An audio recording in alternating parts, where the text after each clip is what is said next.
Hey guys, today is Saturday, September 14th.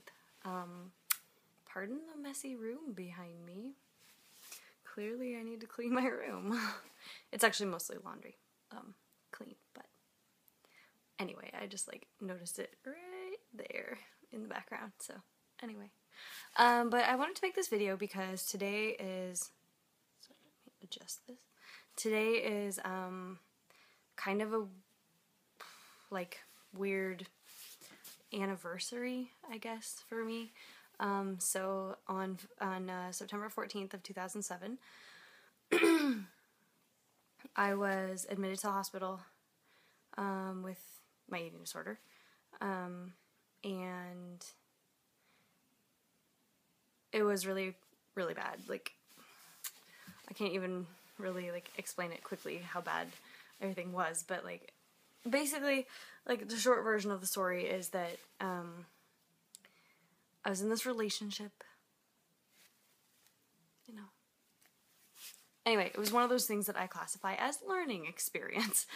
And I was in this relationship, and there was a lot of tension between the person I was dating and my parents. They really did not like each other, and it was really hard, for me to deal with, because I've always been really, close with my family. Well, yeah, kind of close with my family, I guess.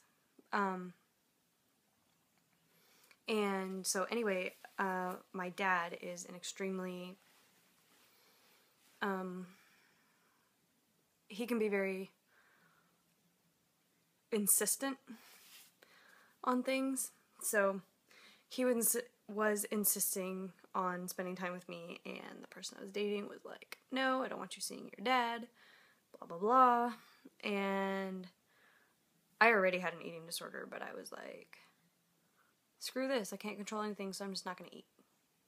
So I didn't eat for 4 days straight. It was more like 3.5 days, I guess, because I kind of just in the middle of one day, I was like, okay, I'm done. I'm not eating anymore. And then I didn't eat that was I want to say it was 10 or 11 in the morning. And then I didn't eat for the whole rest of that day and 3 more days after that. And I barely drank as well. By the time I was admitted, I was really dehydrated. And I remember actually being at my doctor's office. This would have been, I think, the 11th or 12th of September at that point. And I was at my doctor's office, and they wanted me to, pee in a cup. And I couldn't do it.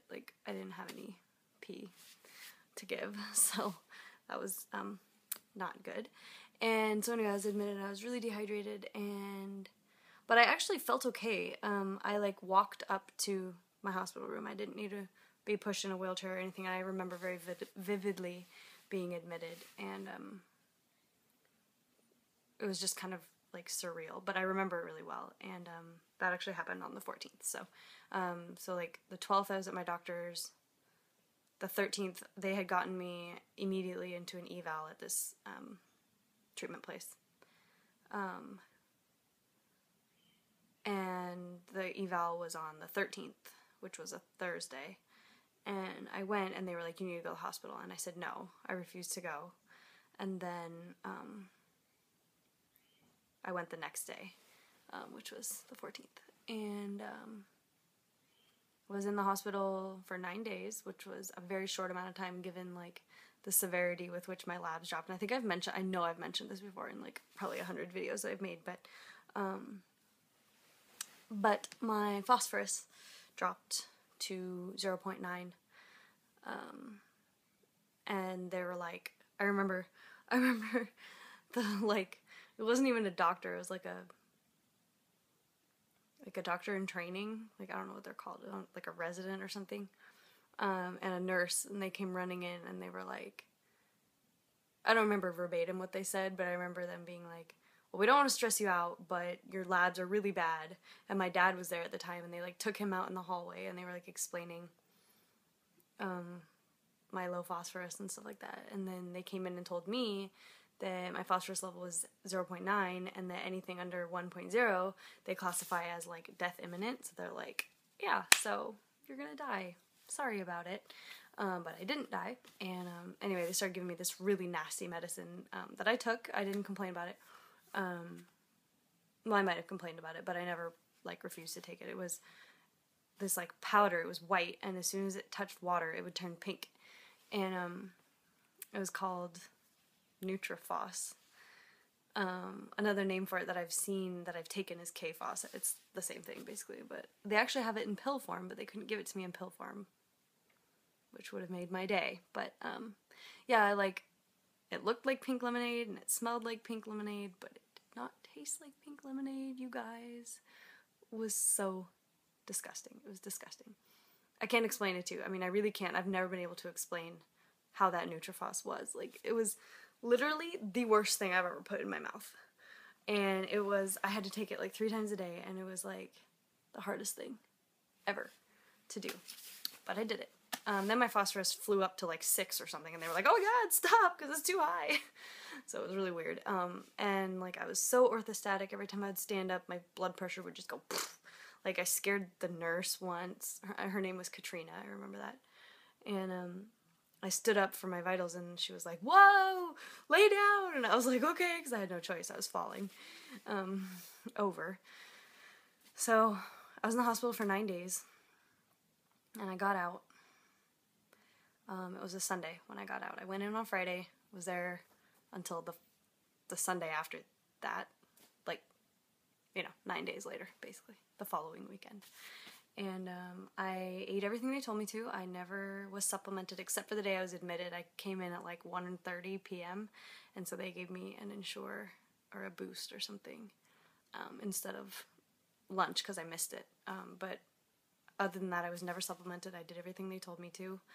I had lots of tests done, and I was pretty scared, actually. I remember, so Friday I was admitted, and I felt fine, actually, all Friday, but by the middle of the day, Saturday, when my FOS tanked, I felt horrible. I mean, I would say to you, I thought I was dying, but I was, though, is the thing. So, like, it was awful. I remember my chest hurt really bad, and, like, this bone right here hurt really bad, and I didn't want to tell my dad, because he was, like, freaking out, and I was only allowed out of my room 3 times a day for the first while in my wheelchair for 15 minutes at a time.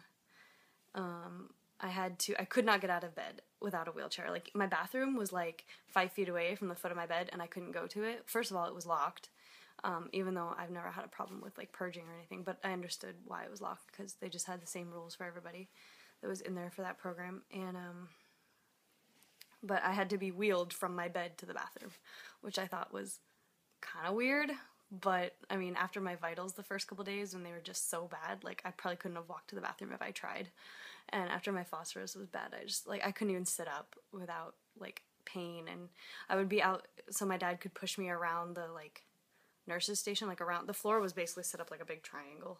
And so he could push me, like, around the triangle for 15 minutes, and I'd be exhausted. I'd get back in my room and go right to sleep. And I slept a lot, partially from the medications they gave me, but partially just because I was really sick. And, I'm not going to say how much I weighed at that time because it could be triggering, but suffice it to say I weighed a lot less than I do right now. So, by about more than 10 pounds less than I do right now. So, and I'm not very tall, so 10 plus pounds on a frame like mine makes a difference. And, yeah, and then I got out on the 23rd of September, and October 1st started that treatment place. And if you've heard me talk about my treatment history, this is the place that fucked me up for life.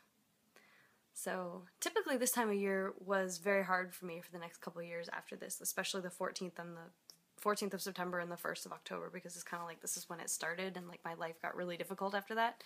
However, it's Corky's birthday, so September 14th, I actually didn't even realize, I didn't remember until I just randomly picked up a journal and I was like flipping through it, and I found the anniversary, and I'd written about it. Oh my god, that's today. So I was going to document this for you guys as an interesting day. 6 years later. So 8, 9, 10, 11, 12, 13. Yeah, 6 years. So anyway, that's the story of the anniversary of the hospital. I hope you guys are having a great weekend, and I'll talk to you soon.